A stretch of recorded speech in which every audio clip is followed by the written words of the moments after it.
эрхэм гишүүдээ. Монгол Улсын их хурлын даргын 2017 оны 12 дугаар сарын 1-ний өдрийн 195 тооц захирамжаар Монгол Улсын ерөнхийлөгчийн болон Улсын их хурл аймаг нийслэл сум дүүргийн иргэдийн хурлын төлөөлөгчийн сонгуулийн тухай хуулийн төсөл боловсруулж Улсын их хурлд өргөн мэдүүлэх бүхий ажлын хэсэг байгуулсан.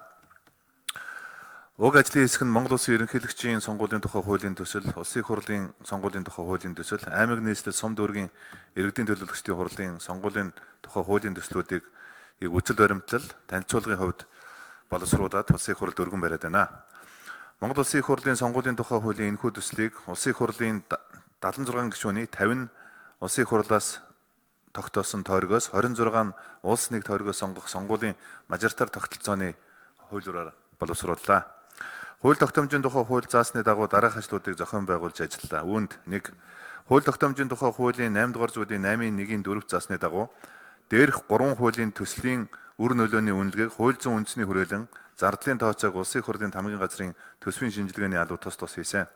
2018 оны 10 дугаар сарын 26-ны өдөр улс төрийн 26 намын төлөөлөл, 8 төрийн бус байгууллагын төлөөлөл, Батлан хамгаалах яам, Тагнуулын ерөнхий газар, Татварын ерөнхий газар, Гадаад харилцааны яам, Монголын үндэсний хариуцлага телевиз, хил хамгаалах ерөнхий газар, харилцаа холбооны зохицуулахаараа шударга өрсөлдөөн хэрэглэгчийн төлөө газар, үндэсний аудитын газар, гадаадын иргэн хариатын газар, улсын бүртгэлийн ерөнхий газар, улсын дээдших шүүхийн шийдвэр гүйцэтгэх ерөнхий газар, цагдаагийн ерөнхий газар зэрэг төрийн байгууллагын төлөөлөл, мөн судлаачид нийт 150 гаруй хүнийг оролцуулсан хилцүүлгийг төрийн ордон зохион байгуулсан.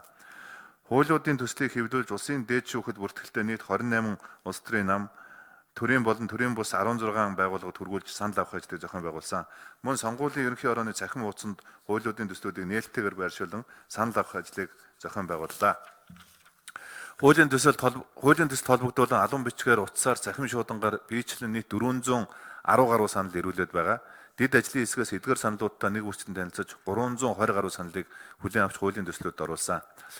Хуулийн төслүүдийг ажлын хэсгийн гишүүдэд танилцуулж Улсын их хурлын гишүүдээс гаргасан саналуудыг үндэслэн 3 хуулийн төслүүдэд холбогдох өөрчлөлтүүдийг оруулсан. Үүнд нэр дэвшигчид тавигдах ял шийтгэлийн талаарх шаардлагыг ял шийтгүүлж байсан хүн тухайн ял шийтгэлээ эдэл дууссан тохиолдолд нэр дэвшүүлэх буюу сонгогдох эрх нь нээлттэй байхаар хуулийн төсөл тусгасан.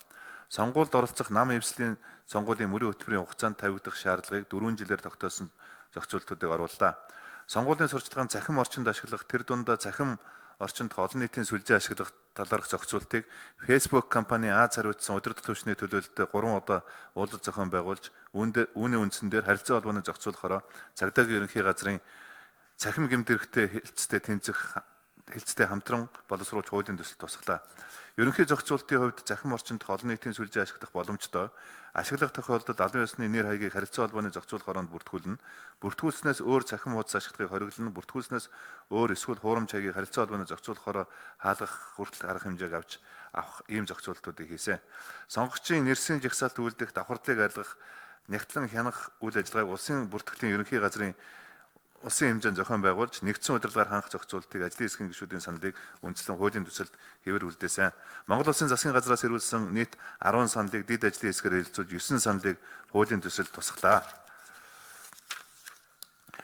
Хуулийн төслүүдийг боловсруулахдаа одоо хүчин төгөлдөр мөрдөгдөж буй сонгуулийн тухай хуулийн дагуу сонгуул зохион байгуулахад гарч байсан хүндрэлтэй асуудлууд болон хуулийг нэг мөр зөв ойлгож хэрэглэх боломжгүй эргэлзээтэй зохицуултуудыг наривчлсан зохицуултаа болгосон мөн хуулиар огт зохицуулагдаагүй харилцаа зохицуулсан боловч хуулийн зүйл заалтууд өөр хоорондоо зөрүүтэй давхарцсан зэрэг хууль хэрэглэхэд хүндрэл үүсч байсан асуудлыг засч хуулийн төсөл тусглаа.